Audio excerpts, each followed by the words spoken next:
المدرسة الربانية كونوا ربانيين. الحمد لله نحمده ونستعينه ونستغفره ونعوذ بالله من شرور أنفسنا ومن سيئات أعمالنا من يهده الله فلا مضل له ومن يضلل فلا هادي له وأشهد أن لا إله إلا الله وحده لا شريك له وأشهد أن محمدًا عبده ورسوله صلى الله على نبينا محمد وآله وصحبه أجمعين. أعوذ بالله من الشيطان الرجيم. يا أيها الذين آمنوا اتقوا الله حق تقاته ولا تموتن إلا وأنتم مسلمون. يا أيها الناس اتقوا ربكم الذي خلقكم من نفس واحدة وخلق منها زوجها وبث منهما رجالا كثيرا ونساء واتقوا الله الذي تساءلون به والأرحام إن الله كان عليكم رقيبا. يا أيها الذين آمنوا اتقوا الله وقولوا قولا سديدا يصلح لكم أعمالكم ويغفر لكم ذنوبكم ومن يطع الله ورسوله فقد فاز فوزا عظيما. أما بعد فإن أصدق الحديث كتاب الله وخير الهدي هدي محمد صلى الله عليه وسلم وشر الأمور محدثاتها وكل محدثة بدعة وكل بدعة ضلالة وكل ضلالة في النار.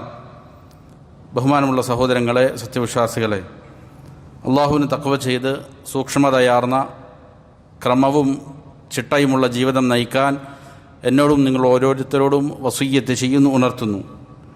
മരിക്കുവോളം അള്ളാഹുവിൻ്റെ തൃപ്തിയിലായി പൊരുത്തത്തിലായി ജീവിക്കാൻ അള്ളാഹു നാം ഏവർക്കും നല്ല തൗഫീക്ക് നൽകട്ടെ. ഹക്ക് ഹക്കായി മനസ്സിലാക്കാനും അതിനെ മാത്രം പിന്തുടരാനും ബാത്തുലാണെന്നറിഞ്ഞ് അതിനെ വർജിക്കാനും അള്ളാഹു നമുക്ക് നല്ല തൗഫീക്ക് നൽകട്ടെ. ഇന്ന് സംസാരിക്കാൻ ഉദ്ദേശിക്കുന്ന വിഷയം മുസ്ലിം സമൂഹത്തിൽ വളരെ വ്യാപകമായി കണ്ടുവരുന്ന അപകടകരമായ ചില പ്രവണതകൾ. അള്ളാഹുവോ റസൂൽ സല്ലല്ലാഹു അലൈഹി വസല്ലമയോ പഠിപ്പിക്കാത്ത, എന്നാൽ ദീനിന് തീർത്തും ഘടകവിരുദ്ധമായ പല കാര്യങ്ങളും മുസ്ലിം ഉമ്മത്ത് ഏറ്റെടുക്കുകയും തീർത്തും ലജ്ജയില്ലാത്ത രീതിയിൽ ഇസ്ലാമിന് നേരെ വിപരീതമായി എന്തിനു വേണ്ടിയാണോ റസൂൽ സല്ലല്ലാഹു അലൈഹി വസല്ലമയെ നിയോഗിക്കപ്പെട്ടത്, എന്തിനു വേണ്ടിയാണോ അള്ളാഹു സുബ്ഹാനഹു വ തആല പരിശുദ്ധ ഗ്രന്ഥങ്ങൾ അവതരിപ്പിച്ചത്, ശരീഅത്തിൻ്റെ നിയമങ്ങൾ കൊണ്ടുവന്നത് ഏതൊരു ലക്ഷ്യത്തിന് വേണ്ടിയിട്ടാണോ, അതിന് തീർത്തും ഘടകവിരുദ്ധമായ ഷിർക്കും ബിദ്അത്തും കലർന്നിരിക്കുന്ന പല ആഘോഷങ്ങളിലും അതേപോലെ തന്നെ കാര്യങ്ങളിലും ഈ ഉമ്മത്ത് ഇടപെടുന്നു എന്നുള്ള വളരെ ഖേദകരമായൊരു സന്ദർഭം നമ്മുടെ മുന്നിലുണ്ട്. എത്രത്തോളം എന്നാൽ ഷിർക്കിൻ്റെ ആളുകൾ വരെയും കുഫറിൻ്റെ ആളുകൾ വരെയും അവരുടെ ആദർശത്തിൽ കാണിക്കുന്ന കണിശത പോലും മുസ്ലിം ഉമ്മത്തിനില്ലാതെ പോയി. വളരെ വ്യസനമുള്ള കാര്യമാണ്. ഷിർക്കിൻ്റെ ആളുകൾ അവരുടെ ആരാധനാലയങ്ങളിൽ, അവരുടെ സ്നാനത്തിന് ഉപയോഗിക്കുന്ന കുളങ്ങളിൽ, അവരുടേതല്ലാത്ത വിശ്വാസങ്ങളിലുള്ളവർ ഇറങ്ങിയതിൻ്റെ പേരിൽ അതിനെ പുണ്യാഹം ചെയ്യുകയും അതിന് ശുദ്ധി വരുത്തുകയുമെല്ലാം ചെയ്യുന്ന ഒരു സമയത്ത് ഇസ്ലാമുമായി ഒരു ബന്ധവുമില്ലാത്ത, എന്നാൽ തീർത്തും കുഫറും ഷിർക്കും അടങ്ങിയിരിക്കുന്ന, തൗഹീദിന് നേരെ വിപരീതമായ അവതാര സങ്കല്പത്താൽ കെട്ടിപ്പടുത്തിരിക്കുന്ന ചില ആഘോഷങ്ങൾ അതിനെ വളരെ വ്യാപകമായി ആഘോഷിക്കുകയാണ്. അതിൻ്റെ ഭീകരത എത്രയെന്ന് വെച്ചാൽ നമ്മുടെ നാട്ടിൽ മുസ്ലിം സമൂഹത്തിന്, അതേപോലെ തന്നെ ന്യൂനപക്ഷ സമൂഹങ്ങൾക്ക് ഇവിടുത്തെ ഈ നാട്ടിലെ ഭരണഘടന നൽകുന്ന ഒരു അവകാശമാണ് അവർക്ക് വിദ്യാഭ്യാസ സ്ഥാപനങ്ങൾ സ്ഥാപിക്കാം. ന്യൂനപക്ഷങ്ങൾക്ക് അതിന് അവർ നൽകുന്ന കാരണം ന്യൂനപക്ഷങ്ങളുടെ ഭാഷ, അവരുടെ സംസ്കാരം അത് നഷ്ടപ്പെട്ടുകൂടാ. അത് എന്നെന്നും നിലനിൽക്കേണ്ടതുണ്ട്. മറ്റുള്ള സംസ്കാരങ്ങളുമായി കൂടിച്ചേർന്ന് അതുമായി ലയിച്ച് ന്യൂനപക്ഷങ്ങളുടെ സംസ്കാരം ഇല്ലായ്മ ചെയ്യപ്പെടാതിരിക്കാൻ ന്യൂനപക്ഷ സമൂഹങ്ങൾക്ക്, ഭാഷാ ന്യൂനപക്ഷങ്ങൾക്ക്, മതന്യൂനപക്ഷങ്ങൾക്ക് അവരുടെ സംസ്കാരം നിലനിർത്താൻ വേണ്ടി എന്ത് ചെയ്യുന്നുണ്ട്? ഫണ്ട് അനുവദിച്ചുകൊണ്ട് ന്യൂനപക്ഷ സ്ഥാപനങ്ങൾ നടത്തുന്നുണ്ട്. ഇങ്ങനെ ഫണ്ട് നേടിക്കൊണ്ട് നടത്തപ്പെടുന്ന മുസ്ലിം ന്യൂനപക്ഷങ്ങളിൽപ്പെട്ട സ്ഥാപനങ്ങളിൽ വരെയും ഇസ്ലാമിക സംസ്കാരവുമായി ഒരു ബന്ധവുമില്ലാത്ത, എന്നാൽ അതിന് നേരെ ഘടകവിരുദ്ധമായ ആഘോഷങ്ങൾ എന്ത് ചെയ്യുന്നു? ആഘോഷിക്കപ്പെടുന്നു വളരെ വ്യാപകമായി. അത് പാടില്ല എന്ന് പറയുന്നവരെ പുറത്താക്കപ്പെടുന്നതായ ഖേദകരമായ അവസ്ഥ. ഇത് മുസ്ലിം ഉമ്മത്ത് വളരെ ജാഗ്രതയോടെ മനസ്സിലാക്കേണ്ട വളരെ ഗൗരവമുള്ള ഒരു കാര്യമാണ്.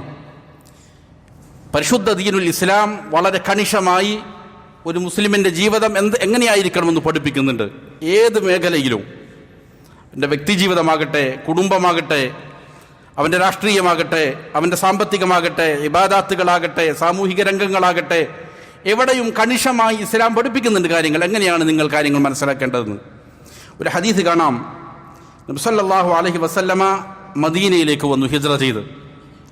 അവിടെ എത്തിയപ്പോൾ വലഹും യൗമാൻ യൽഅബൂന ഫീഹിമ, മദീനക്കാർക്ക് അവരുടെ ദേശീയോത്സവമുണ്ട്. 2 ദിവസങ്ങൾ, വർഷത്തിൽ 2 ദിവസങ്ങൾ അവർ ആഘോഷിക്കും അവരുടെ ദേശീയ ഉത്സവമായിട്ട്.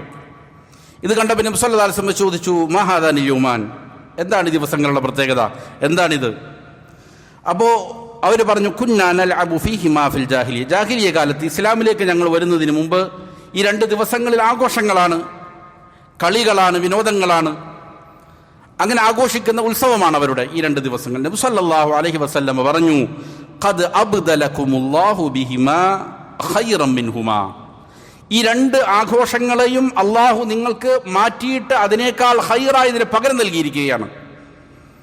നിങ്ങൾക്ക് ഈ 2 ആഘോഷങ്ങൾ ആഘോഷിക്കാം, അതിനോട് കൂടെ വേറെ 2 കൂടി ആഡ് ചെയ്യുകയല്ല ചെയ്തത്. അള്ളാഹു ഈ 2 ആഘോഷങ്ങളെ പകരം മാറ്റിയിട്ട് എന്ത് ചെയ്തു? അതിനേക്കാൾ ഖൈറായ 2 പകരം നൽകി. ഏതാണ് പകരം നൽകിയത്? യൗമൽ അദ്ഹ വ യൗമൽ ഫിത്ർ, അത് ഈദുൽ അദ്ഹയും ഈദുൽ ഫിത്റുമാണ്. ഇതാണ് മുസ്ലിമീങ്ങൾ ആഘോഷിക്കേണ്ട ആഘോഷം. ഇവിടെ പലപ്പോഴും ആളുകൾ ദേശീയോത്സവം എന്ന് പറഞ്ഞുകൊണ്ട് ആഘോഷിക്കുന്ന ആഘോഷങ്ങളാകട്ടെ, അല്ലെങ്കിൽ ഇസ്ലാമിൻ്റെ ഉള്ളിൽ തന്നെ ബിദ്ഈയായ നിലയിൽ പുതുതായി നിർമ്മിക്കപ്പെട്ട ആഘോഷങ്ങളുണ്ട്, നബിദിനം പോലുള്ളതായ ആഘോഷങ്ങൾ. ഈ 2 പക്ഷക്കാർക്കും അവരുടെ വാദങ്ങളെ തള്ളിക്കളയുന്നതാണ് ഈ ഹദീസ്. നബി സല്ലല്ലാഹു അലൈഹി വസല്ലമ മദീന നിവാസികൾ ആഘോഷിച്ചിരുന്നതായ അവരുടെ ദേശീയോത്സവത്തെ മാറ്റി. നിങ്ങൾ അത് ആഘോഷിച്ചോ, അതിൻ്റെ കൂടെ ഈദുൽ ഫിത്റും ഈദുൽ അദ്ഹയും ആഘോഷിച്ചോ എന്നല്ല പറഞ്ഞത്. അതിന് പകരം എന്ത് ചെയ്തു? അതിനേക്കാൾ ഖൈറുള്ളതായ, നന്മയുള്ള, അതിലാണ് നിങ്ങൾക്ക് ഖൈറുള്ളത്, അതിലാണ് നിങ്ങൾക്ക് നന്മയുള്ളത്, അതല്ലാത്തതിൽ ഖൈറില്ല എന്ന് അതിൻ്റെ അർത്ഥം.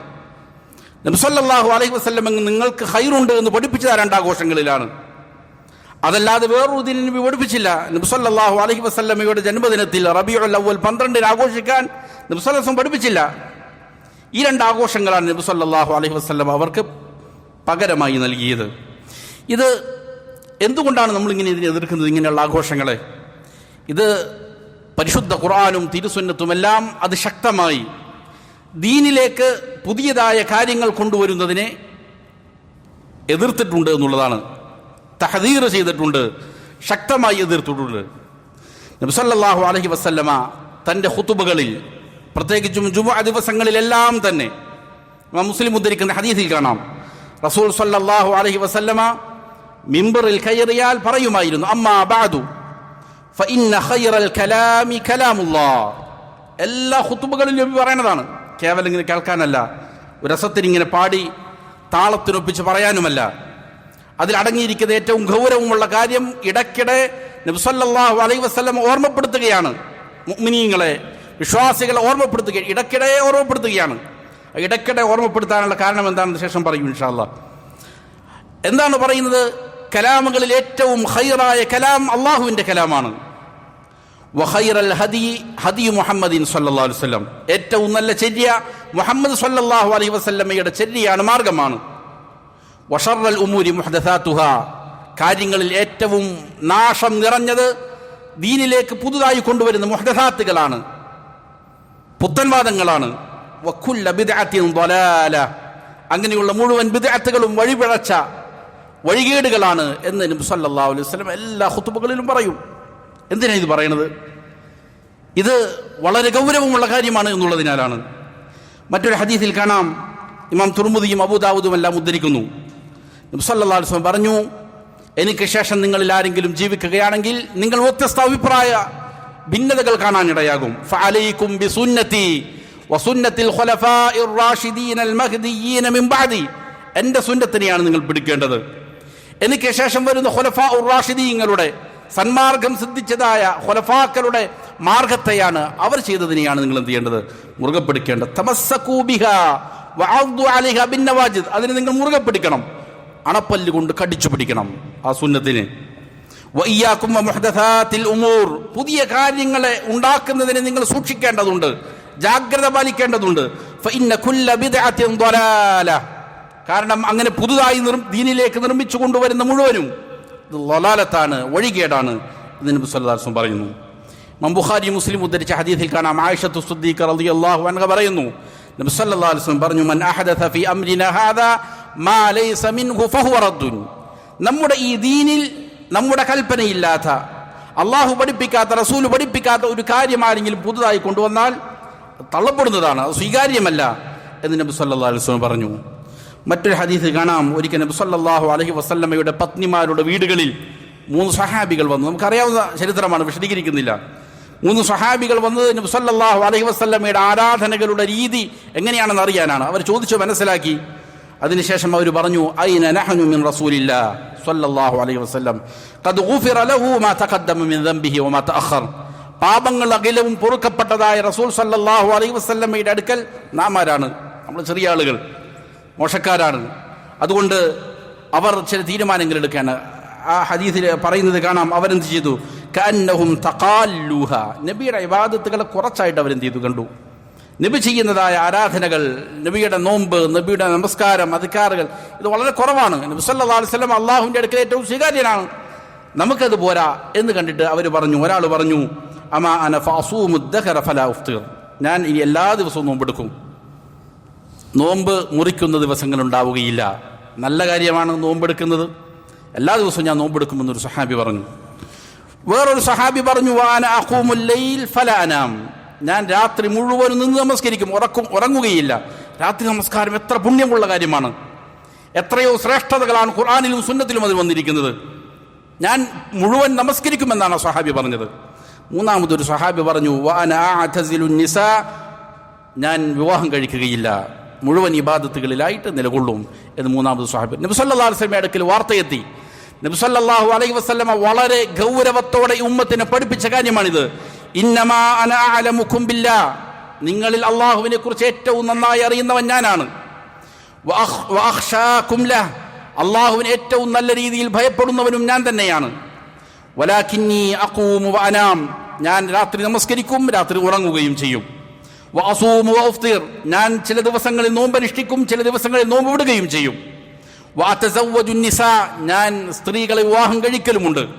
ഫമൻ റഗിബ അൻ സുന്നതി ഫലൈസ മിന്നി, എൻ്റെ സുന്നത്തിനോട് ആരെങ്കിലും വിമുഖത കാണിച്ചാൽ, എൻ്റെ സുന്നത്തിനോട് ആരെങ്കിലും വെറുപ്പ് കാണിച്ചാൽ, അത് മാറ്റിയിട്ട് സ്വയം സുന്നത്തുകൾ നിർമ്മിക്കുകയാണ് നല്ലതാണെന്ന് പറഞ്ഞുകൊണ്ട് അങ്ങനെ ആരെങ്കിലും ചെയ്താൽ ഫലൈസ മിന്നി, അവൻ എന്നിൽപ്പെട്ടവനല്ല എന്ന് നബി സല്ലല്ലാഹു അലൈഹി വസല്ലം വളരെ ജാഗ്രതയോടെ ഈ ഉമ്മത്തിനെ ഉപദേശിച്ചു. അവർ ചെയ്തത് നല്ല കാര്യങ്ങളാണ്, നമസ്കാരമാണ്, നോമ്പാണ്, ഇബാദത്തിന് വേണ്ടി ഒഴിഞ്ഞിരിക്കലാണ്. പക്ഷേ നബി സല്ലല്ലാഹു അലൈഹി വസല്ലമയുടെ സുന്നത്ത് വിട്ടാണോ കളി? എന്നാൽ അത് പാടില്ലാത്തതാണ്, എന്നിൽപ്പെട്ടവനെയല്ല എന്ന് നബി സല്ലല്ലാഹു അലൈഹി വസല്ലം പറഞ്ഞു. പരിശുദ്ധ ഖുർആൻ ചോദിക്കുന്നുണ്ട്, അം ലഹും ശുറകാഉ ശറഉ ലഹും മിനദ്ദീനി മാ ലം യഅ്ദൻ ബിഹില്ലാ, അവർക്ക് എങ്ങാനും ചില പങ്കാളികളുണ്ടോ, ശുറകാക്കളുണ്ടോ, അവർക്ക് ദീനിൽ നിന്ന് ശറഉ ലഹും മിനദ്ദീൻ, ദീനിൽ പുതിയ നിയമങ്ങൾ ഉണ്ടാക്കി കൊടുക്കാൻ അവർക്ക് വേറെ പങ്കാളികളുണ്ടോ? അല്ലാഹു അല്ലാതെ, അല്ലാഹുവിന്റെ അനുമതിയില്ലാതെ ദീനിൽ നിയമങ്ങൾ ഉണ്ടാക്കി നിർമ്മിച്ചു കൊടുക്കാൻ ഏതെങ്കിലും പങ്കാളികളുണ്ടോ? അള്ളാഹു ചോദിക്കുകയാണ്. ഇതിനെ വിശദീകരിക്കുന്നിടത്ത് ഇമാം ഇബ്നു തൈമിയ്യ റഹിമഹുല്ലാഹ് പറഞ്ഞു, മുഹദ്ദിസുകളിൽപ്പെട്ട ഇമാം അഹ്മദിനെ പോലുള്ള ഉലമാക്കൾ ഈ ആയത്തിനെ വിശദീകരിച്ചത് പറഞ്ഞത്, ഇന്നൽ മുറാദ ബിഹാദ ഹിയൽ ബിദ്അ, ഇവിടെ ഉദ്ദേശിക്കുന്നത് ബിദ്അത്തുകൾ ഉണ്ടാക്കുന്നതിനെ കുറിച്ചാണ്. ദീനിൽ ബിദ്അത്തുകൾ ഉണ്ടാക്കാൻ ആർക്കാണ് അള്ളാഹു അനുമതി നൽകിയത്? ആർക്കും അനുമതി നൽകിയിട്ടില്ല. ദീൻ അള്ളാഹു പഠിപ്പിച്ചതുപോലെ ആയിരിക്കണം, റസൂൽ സല്ലല്ലാഹു അലൈഹി വസല്ലം പഠിപ്പിച്ചതുപോലെ ആയിരിക്കണം എന്നുള്ളതാണ്. ഇമാം ഇബ്നു ജരീർ തബ്രി റഹിമഹുല്ലാഹ്, ഇബ്നു കസീർ റഹിമഹുല്ലാഹ്, ഇബ്നു റജബ് അൽ ഹംബലി റഹിമഹുല്ലാഹ്, ഇവരെല്ലാവരും തന്നെ ഈ ആയത്തിനെ വിശദീകരിക്കുന്നിടത്ത് ദീനിലേക്ക് ഇബാദാത്തുകൾ പുതിയതായി കൊണ്ടുവരുന്നതിന് നിഷിദ്ധമാണ് എന്നതിന് ഈ ആയത്താണ് തെളിവ് പിടിച്ചത്. അപ്പോൾ പരിശുദ്ധ ഖുർആനും തിരുസുന്നത്തും എന്ത് ചെയ്തിട്ടുണ്ട്? ഇതിനെ വളരെ ജാഗ്രതയോടെ എതിർത്തിട്ടുണ്ട്, മുന്നറിയിപ്പ് നൽകിയിട്ടുണ്ട്. ഇങ്ങനെ വരുന്ന ബിദ്അത്തുകളെ, ആഘോഷങ്ങളെ എതിർക്കാൻ വേണ്ടിയിട്ട്. ഇതിന് പ്രത്യേകമായ ചില കാരണങ്ങളുമുണ്ട്. എന്തുകൊണ്ടാണ് ഇങ്ങനെ നിരന്തരം എതിർക്കപ്പെടുന്നത്? എന്തിനാണ് നബി സല്ലല്ലാഹു അലൈഹി വസല്ലം എല്ലാ ഖുതുബകളിലും ബിദ്അത്തിനെതിരെ പറയുന്നത്? അതിന് ചില കാരണങ്ങൾ ഉലമാക്കൾ പഠിപ്പിക്കുന്നുണ്ട്. ഇൻഷാ അല്ലാഹ് അടുത്ത ഖുതുബയിൽ സൂചിപ്പിക്കാം. അള്ളാഹു കാര്യങ്ങൾ യഥാവിധം പഠിച്ചു മനസ്സിലാക്കി അമൽ ചെയ്യാൻ നല്ല തൗഫീഖ് നൽകട്ടെ. വഅഖൂലു ഖൗലി ഹാദാ വഅസ്തഗ്ഫിറുല്ലാഹ ലി വലക്കും ഫസ്തഗ്ഫിറൂ ഇന്നഹു ഹുവൽ ഗഫൂറുർ റഹീം.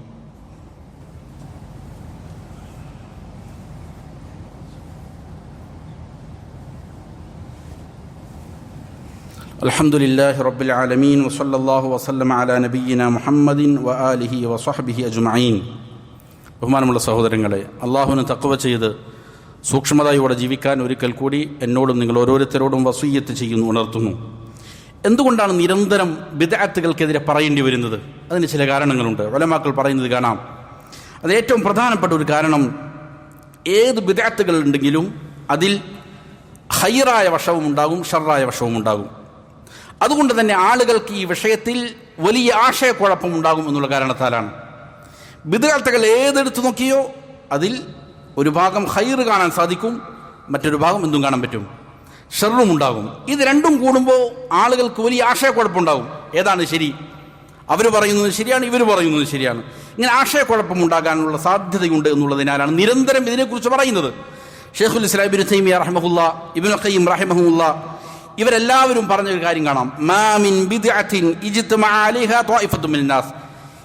ഏതൊരു ബിദ്അത്ത് എടുത്തോ, ഏതെങ്കിലും ജനവിഭാഗങ്ങൾ ആ ബിദ്അത്ത് ചെയ്യുന്നുണ്ട് എങ്കിൽ ഇല്ലാ ലികൗനിഹാ ജമഅത് ബൈനൽ ഹഖ് വൽ ബാത്തിൽ, അതിൽ ഹക്കും ബാത്തിലും ഒരേപോലെ ഒരുമിച്ചിട്ടുണ്ടാകും.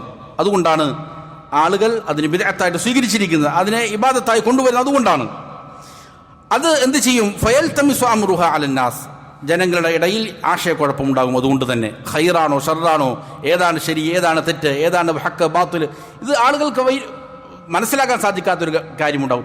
അതുകൊണ്ടാണ് തുടരെ തുടരെ ഇത് പറയേണ്ട ആവശ്യം വരുന്നത്. അബൂ മൂസൽ അശ്അരി റളിയല്ലാഹു അൻഹു, അതേപോലെ ഇബ്നു മസ്ഊദ് റളിയല്ലാഹു അൻഹു എല്ലാം ഉദ്ധരിക്കുന്ന അവരുടെ ഒരു അസർ ഹദീസിന്റെ ഗ്രന്ഥങ്ങളിൽ കാണാം. വളരെ വ്യക്തമായ ഒരു ഉദാഹരണമാണ് ഈ വിഷയത്തിൽ. ഓരോ വിശ്വാസിയും നന്നായി മനസ്സിലാക്കേണ്ടതുമാണ്. ഹദീസ് ഇച്ചിരി വിശദമാണ്, ദൈർഘ്യമേറിയതാണ്. അത് ഒരു ഖുതുബയിൽ തന്നെ അങ്ങനെ തന്നെ പറയേണ്ടതാണ്. പക്ഷെ ഞാൻ അതിൻ്റെ ചില കാര്യങ്ങൾ മാത്രം സൂചിപ്പിക്കുകയാണ്. അബൂ മൂസ അശ്അരി റളിയല്ലാഹു അൻഹു ഒരിക്കൽ ഇബ്നു മസ്ഊദ് റളിയല്ലാഹു അൻഹുവിൻ്റെ വീട്ടിലേക്ക് ഓടി വരികയാണ്, സുബ്ഹിന് മുമ്പ്, പ്രഭാതത്തിൽ തന്നെ. അങ്ങനെ സ്വഹാബികൾ ഇൽമിന് വലിയ പ്രാധാന്യം കൊടുക്കുന്നവരായിരുന്നു, ഇൽമു പഠിക്കാൻ വേണ്ടിയിട്ട്. സ്വഹാബികളിൽ പണ്ഡിതനാണ് ആര്? ഇബ്നു മസ്ഊദ് റളിയല്ലാഹു അൻഹു. അതുകൊണ്ട് സുബ്ഹിന് മുമ്പ് എന്ത് ചെയ്യും? ആളുകൾ മുഴുവൻ അദ്ദേഹത്തിൻ്റെ വീടിൻ്റെ മുന്നിൽ ഒരുമിച്ച് കൂടുന്ന. എന്നിട്ട് അദ്ദേഹം ഇറങ്ങുമ്പോൾ അവിടെ മുതൽ എന്ത് ചെയ്യും? ഇൽമ് ചർച്ച ചെയ്തുകൊണ്ട് മസ്ജിദിലേക്ക് വരും. ഇതാണ് അവരുടെ രീതി. അങ്ങനെ ഒരിക്കൽ എന്ത് ചെയ്തു? അബൂ മൂസ അശ്അരി റളിയല്ലാഹു അൻഹു വന്നിട്ട് പറഞ്ഞു ഇബ്നു മസ്ഊദിൻ്റെ അടുക്കൽ റളിയല്ലാഹു അൻഹു, ഞാൻ പള്ളിയിൽ ഒരു കാര്യം കാണുന്നുണ്ട്, അതിൽ ഖൈർ കാണുന്നുണ്ട്, എന്താണ് അഭിപ്രായം പറയേണ്ടതെന്ന് എനിക്കറിയില്ല. അതുകൊണ്ട് ഇൽമിൽ മുൻകടന്നിരിക്കുന്ന ഇബ്നു മസ്ഊദിൻ്റെ അടുക്കൽ ചോദിക്കാൻ വന്നിരിക്കുകയാണ്. അപ്പോൾ എന്താണെന്ന് കാര്യം ചോദിച്ചപ്പോൾ പറഞ്ഞു, പള്ളിയിൽ ചില ആളുകൾ ദിക്ർ ഹൽക്ക നടത്തുന്നു, ചില ആളുകൾ കൂട്ടം കൂടിയിരിക്കുന്നു. ഓരോ കൂട്ടത്തിലും ഒരാൾ ലീഡറായിട്ടുണ്ട്. അദ്ദേഹം പറയും കബ്ബിറൂ മിഅ, 100 പ്രാവശ്യം തക്ബീർ ചൊല്ലൂ. അപ്പോൾ എല്ലാവരും കൂടി അല്ലാഹു അക്ബർ അല്ലാഹു അക്ബർ. കല്ലുകളുണ്ട് അവരുടെ കയ്യിൽ, അതിങ്ങനെ മറിച്ച് എണ്ണം പിടിച്ചുകൊണ്ട് അല്ലാഹു അക്ബർ എന്ന് ദിക്ർ ചൊല്ലും. അത് കഴിയുമ്പോൾ പറയും ഹല്ലിലൂ മിഅ, 100 പ്രാവശ്യം തഹ്ലീൽ ചൊല്ലുക, ലാ ഇലാഹ ഇല്ലല്ലാഹ്. അവരെല്ലാവരും തഹ്ലീൽ ചൊല്ലും 100 പ്രാവശ്യം. അതിനുശേഷം സബ്ബിഹൂ മിഅ, 100 പ്രാവശ്യം തസ്ബീഹ് ചെല്ലാൻ പറയും, അവർ തസ്ബീഹ് ചെല്ലും. ഇങ്ങനെ കണ്ടു. അപ്പോൾ അബൂ മൂസ അശ്അരി റളിയല്ലാഹു അൻഹു ചോദിച്ചു, എന്താണ് താങ്കൾ അവരോട് പറഞ്ഞത്? അദ്ദേഹം, ഞാനൊന്നും പറഞ്ഞില്ല, താങ്കൾ അഭിപ്രായം ആരായാൻ വേണ്ടിയിട്ട് വന്നതാണ്. അപ്പോൾ അദ്ദേഹം പറഞ്ഞു, അവരോട് പറയാമായിരുന്നില്ലേ, നിങ്ങൾ നിങ്ങളുടെ തിന്മകൾ എണ്ണിക്കണക്കാക്കിക്കൊള്ളുക, നിങ്ങളുടെ നന്മകൾ അള്ളാഹു പാഴാക്കി കളയുകയില്ല. ഈ രീതി അവർക്ക് അപരിചിതമാണ്, നബി കാണിച്ചു തന്നിട്ടില്ല. അതുകൊണ്ട് അതിന് ശക്തമായിട്ട് എതിർത്തുകൊണ്ട് പറയണം. അങ്ങനെ അവരെല്ലാവരും കൂടി പള്ളിയിലേക്ക് പോയി. അവിടെ ചെന്നപ്പോൾ ഇതാണ് കാഴ്ച. അവരോട് ചോദിച്ചു. അവർ പറഞ്ഞു, ഞങ്ങൾ തക്ബീർ ചെല്ലുകയാണ്, തഹ്ലീൽ ചെല്ലുകയാണ്.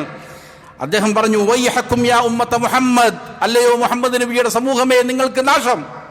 മാ അസ്റഅ ഹലകതകും, നിങ്ങളുടെ നാശം വേഗതയിലാക്കിയിരിക്കുന്നത് ഏതൊരു കാര്യമാണ്? എന്താണ് നിങ്ങൾ ഇത്രയധികം വേഗതയിൽ നശിക്കാനുള്ള കാരണം? ഹൗലായി സ്വഹാബത്തു നബിയിക്കും മുതവാഫിറൂൻ, നിങ്ങളുടെ പ്രവാചകന്റെ സ്വഹാബത്ത് ഇതാ ധാരാളം ഇവിടെ അവശേഷിക്കുന്നുണ്ട്.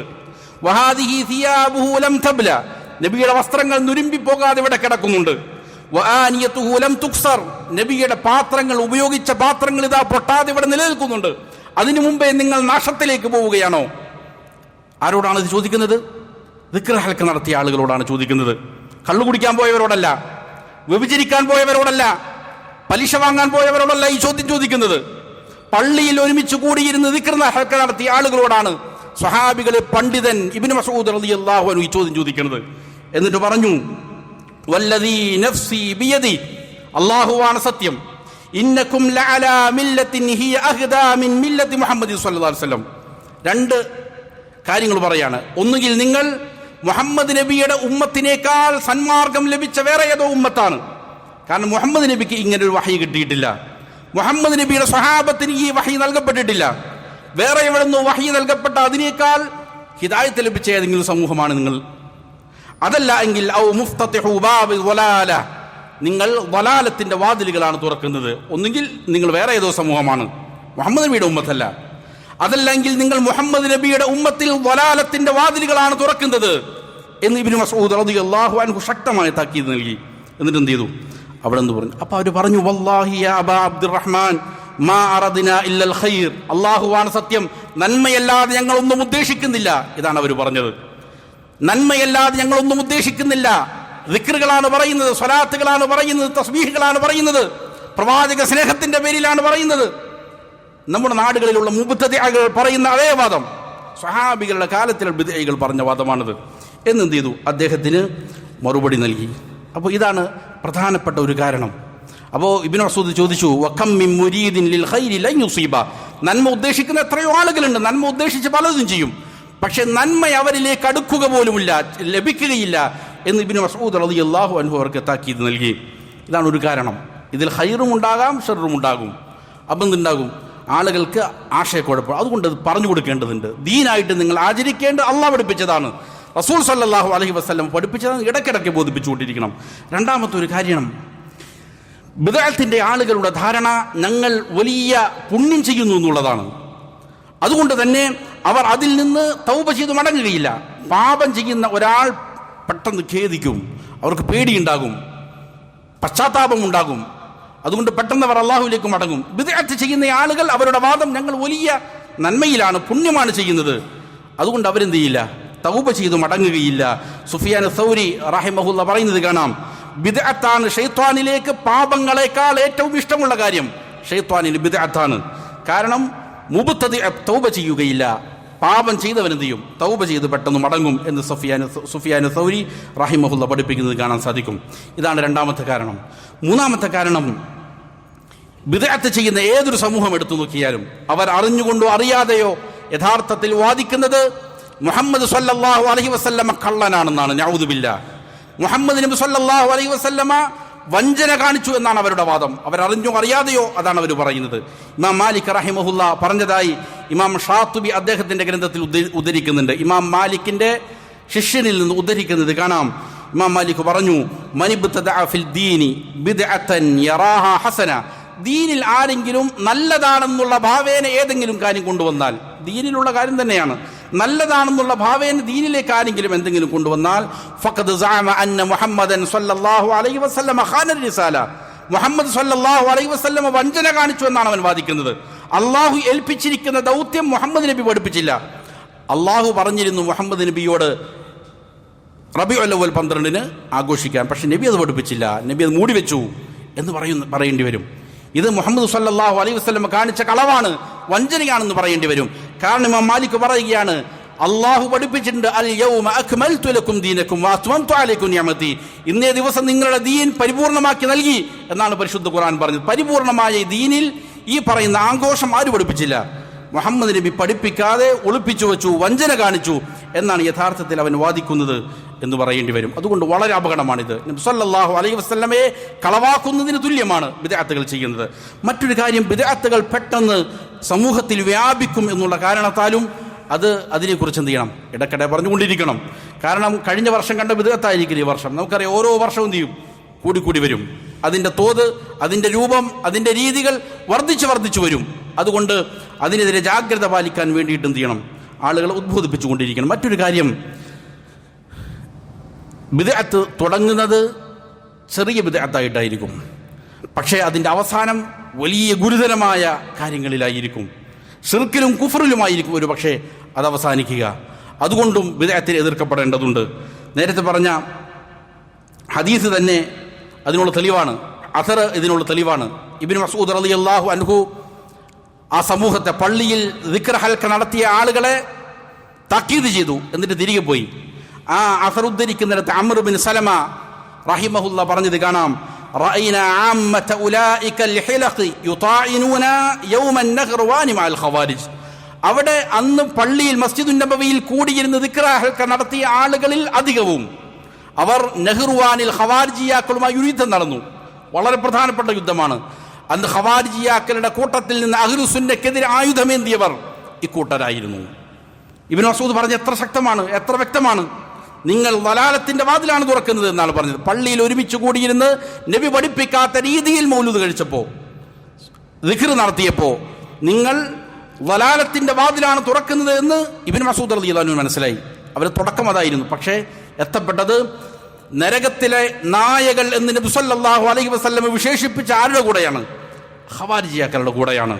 അതിശക്തമായി ദീനിൽ നിന്ന് വ്യതിചലിച്ചതായ ഖവാരിജിയാക്കളുടെ കൂട്ടത്തിലാണ് എന്ത് ചെയ്ത് അവരെത്തിയത്. അപ്പോൾ തുടക്കം വളരെ ലളിതമായിരിക്കും, പക്ഷെ അതിൻ്റെ ഒടുക്കം വളരെ ഗുരുതരമായിരിക്കും. നമുക്കറിയാം, നമ്മുടെ നാടുകളിൽ ഇതുപോലുള്ള ബിദ്അത്തുകൾ കൊണ്ടുവരുന്ന ആളുകൾ ചില ഷേഖന്മാരുടെ ചിത്രങ്ങൾ വീട്ടിൽ വെച്ച് ആരാധിക്കുന്ന അവസ്ഥയിലേക്ക് എത്തിയിട്ടുണ്ട്. മടവൂരുള്ള ചില ഷെയ്ഖിന്റെ ചിത്രം വീട്ടിൽ വെച്ചുകൊണ്ട് ചില ആളുകൾ പറയുകയാണ്, ഞാൻ അതിലേക്ക് നോക്കുമ്പോൾ അതിൻ്റെ കണ്ണ് ചലിക്കുന്നതായിട്ട് എനിക്ക് തോന്നുന്നു എന്ന് പറയുന്ന അവസ്ഥയിലേക്ക് കേരളത്തിലുള്ള ആളുകൾ എത്തി. അതുമാത്രമല്ല, അവർ പറയുന്നു റബ്ബ് തന്നെ അങ്ങനെയുള്ള ഷെയ്ഖുമാരാണെന്ന് പറയുന്ന വളരെ ഗുരുതരമായ കുഫറിലേക്കും ശിർക്കിലേക്കും എത്തി. തുടക്കം ലളിതമായിരിക്കും, പക്ഷേ അതിൻ്റെ ഒടുക്കം വളരെ ഗുരുതരമായിരിക്കും. ഷൈത്വാനിന്റെ കെണിവലയമാണ് അത് എന്ന് മുഅ്മിനീങ്ങൾ മനസ്സിലാക്കേണ്ടതുണ്ട്. ഇമാം ബർബഹാരി റഹിമഹുല്ലാ പറഞ്ഞു, ഇഹ്ദറൂ സിഗാരിൽ ബിദ്അ, ബിദ്അത്തുകളിൽ ചെറിയ കാര്യങ്ങൾ വരെയും നിങ്ങൾ ജാഗ്രതയോടെ കാണണം, നിങ്ങൾ താക്കീത് കൊടുക്കണം അതിനെ സംബന്ധിച്ച്. ഫഇന്നഹാ തഊദു ഫതകൂനു കിബാറ, അത് മടങ്ങി മടങ്ങി വരും, വീണ്ടും വീണ്ടും ആവർത്തിക്കപ്പെടും, അപ്പോൾ അത് വലിയ ബിദ്അത്തുകളായിട്ട് അവശേഷിക്കും, മാറും എന്ന് ഇമാം ബർബഹാരി റഹിമഹുല്ലാ പഠിപ്പിക്കുന്നത് കാണാൻ സാധിക്കും. മാത്രമല്ല, ഇബ്നു അബ്ബാസ് റളിയല്ലാഹു അൻഹുമ പറഞ്ഞു, ബിദ്അത്ത് ഒന്ന് കൊണ്ടുവന്നാൽ സുന്നത്ത് അവിടെ മരിച്ചു പോകും. ബിദ്അത്ത് പുതുതായി ഒന്ന് വന്നാൽ ഒരു സുന്നത്ത് എന്ത് ചെയ്യും? നഷ്ടപ്പെട്ടു പോകും. നമുക്ക് ധാരാളം തെളിവുകൾ ഉണ്ടാകും അതിന്. സുന്നത്തായി പഠിപ്പിക്കപ്പെട്ട ധാരാളം അധികാറുകളും ദിക്റുകളും എത്രയോ ഉണ്ട്. ഒരു മനുഷ്യന് പ്രഭാതം മുതൽ ഉറങ്ങുന്നത് വരെ ചെല്ലാനുള്ള എത്രയോ അധികാറുകളുണ്ട്. ഇത് മുസ്ലിം ഉമ്മത്തിലെ ബഹുഭൂരിപക്ഷത്തിനും അറിയില്ല ഈ അധികാറുകൾ. പക്ഷേ സുന്നത്തിൽ പഠിപ്പിക്കപ്പെടാത്ത എത്രയോ പാട്ടുകളാണ്, ബൈത്തുകളാണ്, ഏടുകളാണ് ഈ ഉമ്മത്തിലെ പല ആളുകളും കാണാതെ പഠിച്ചു വെച്ചിരിക്കുന്നത്. ബിദ്അത്ത് വരുന്നു, സുന്നത്ത് എന്ത് ചെയ്യുന്നു? മറക്കപ്പെടുന്നു. നബി സല്ലല്ലാഹു അലൈഹി വസല്ലം ജനിച്ച തിങ്കളാഴ്ച ദിവസം നോമ്പെടുക്കാൻ കൽപ്പിക്കപ്പെട്ടിട്ടുണ്ട്, ആ സുന്നത്ത് കാണുന്നില്ല. പക്ഷെ പഠിപ്പിക്കപ്പെടാത്ത റബീഉൽ അവ്വൽ 12 ആഘോഷിക്കപ്പെടുന്നു. ഏത് ദിനമാണ് നബി സല്ലല്ലാഹു അലൈഹി വസല്ലമയുടെ ജനനം എന്ന് സ്ഥിരപ്പെട്ടിട്ടില്ല. പല അഭിപ്രായങ്ങളുണ്ട്. റബീഉൽ അവ്വൽ 8-നാണെന്ന അഭിപ്രായമുണ്ട്, 10-നാണെന്ന അഭിപ്രായമുണ്ട്, അതേപോലെ തന്നെ 12-നാണെന്ന അഭിപ്രായമുണ്ട്. റബീഉൽ അവ്വലിൽ മറ്റ് റജബിലാണെന്ന അഭിപ്രായമുണ്ട്. പല അഭിപ്രായങ്ങളുണ്ട്. എങ്ങനെയാണ് ഈ അഭിപ്രായ വ്യത്യാസം വന്നത്? ആ ദിവസത്തിൽ ഏതെങ്കിലും ഇബാദാത്തുകൾ, ഏതെങ്കിലും ആരാധനകൾ, ആഘോഷങ്ങൾ ഉണ്ടായിരുന്നുവെങ്കിൽ കൃത്യമായി പഠിപ്പിക്കപ്പെടുമായിരുന്നു. ഇന്ന ദിവസമാണ് നബി സല്ലല്ലാഹു അലൈഹി വസല്ലമ ജനിച്ചത്. അപ്പോൾ സുന്നത്തുകൾ വിസ്മരിക്കപ്പെടും. ബിദ്അത്തുകൾ എവിടെയാണോ കടന്നു വരുന്നത്? ഇബ്നു അബ്ബാസ് റളിയല്ലാഹു അൻഹു പറഞ്ഞു, മാ തഅലന്നാസി ആമുൻ ഇല്ലാ അഹ്ദസു ഫീഹി ബിദ്അ, ജനങ്ങളിലേക്ക് ഒരു വർഷവും പുതുതായി കടന്നു വരുന്നില്ല, ആ വർഷത്തിൽ ജനങ്ങൾ പുതിയൊരു ബിദ്അത്ത് കൊണ്ടുവന്നിട്ടല്ലാതെ. വഅമാതു ഫീഹി സുന്ന, ആ വർഷത്തിൽ ഒരു സുന്നത്തിനെ അവർ മരിപ്പിച്ചിട്ടുമല്ലാതെ. ഹത്താ തഹയൽ ബിദ്അ വതമൂതു സുനൻ, അങ്ങനെ ബിദ്അത്തുകൾ ജീവിക്കപ്പെടും, സുന്നത്തുകൾ മരിച്ചു പോകും. ആളുകൾ ബിദ്അത്തുകൾ കണ്ടിട്ട് അതാണ് ദീനെന്ന് മനസ്സിലാക്കും. സുന്നത്തുകൾ ആരെങ്കിലും പറഞ്ഞാൽ അവനെ ആക്ഷേപിക്കും, അവനെ കളിയാക്കും, അവനെ പരിഹസിക്കും. ഈ അവസ്ഥ ഉണ്ടാകുമെന്ന് സ്വഹാബികളിൽ നിന്ന് ഇബ്നു അബ്ബാസ് റളിയല്ലാഹു അൻഹു പഠിപ്പിക്കുകയാണ്. ഇമാം ലാലിക്കായും മിർവസിയും എല്ലാം ഉദ്ധരിച്ചിരിക്കുന്നതായ അത്രാണ്. കാര്യങ്ങൾ യഥാവിധം പഠിച്ച് മനസ്സിലാക്കി അമൽ ചെയ്യാൻ അള്ളാഹു നല്ല തൗഫീക്ക് നൽകട്ടെ. ഇൻഷാ അല്ലാഹ് ഇതിൻ്റെ തുടർച്ചയെന്നോണം എന്താണ് ബിദ്അത്ത് എന്നതിനെ സംബന്ധിച്ചുള്ള പ്രധാനപ്പെട്ട ചില ഖായിദകൾ അടുത്ത ഖുതുബയിൽ നമുക്ക് സംസാരിക്കാം. അള്ളാഹു മരിക്കുവോളം അള്ളാഹുവിൻ്റെ തൃപ്തിയിൽ ജീവിച്ച് മരിക്കുവാൻ നാം ഏവർക്കും നല്ല തൗഫീക്ക് നൽകട്ടെ. നമ്മിലുള്ള രോഗികൾക്ക് അള്ളാഹു പരിപൂർണ്ണ ഷിഫ നൽകി അനുഗ്രഹിക്കട്ടെ. അള്ളാഹു നമ്മിൽ നിന്ന് മരണപ്പെട്ടവർക്ക് മഗ്ഫിറത്തും മർഹമത്തും നൽകി അനുഗ്രഹിക്കട്ടെ. اللهم اغفر للمؤمنين والمؤمنات والمسلمين والمسلمات الأحياء منهم والأموات إنك مجيب الدعوات يا قاضي الحاجات. ربنا آتنا في الدنيا حسنة وفي الآخرة حسنة وقنا عذاب النار. ربنا تقبل منا إنك أنت السميع العليم وتب علينا إنك أنت التواب الرحيم. ربنا اغفر لنا ولوالدينا كما ربونا صغارا. ربنا هب لنا من أزواجنا وذرياتنا قرة أعين واجعلنا للمتقين إماما. اللهم أعزنا وأعز الإسلام والمسلمين وأذل الشرك والمشركين. اللهم دمر أعداءك وأعداء الدين. اللهم إنا نجعلك في نحورهم ونعوذ بك من شرورهم. اللهم إنا نجعلك في نحورهم ونعوذ بك من شرورهم. اللهم انصرنا وانصر إخواننا المستضعفين في كل مكان يا رب العالمين. صلى الله وسلم على نبينا محمد وآله وصحبه أجمعين.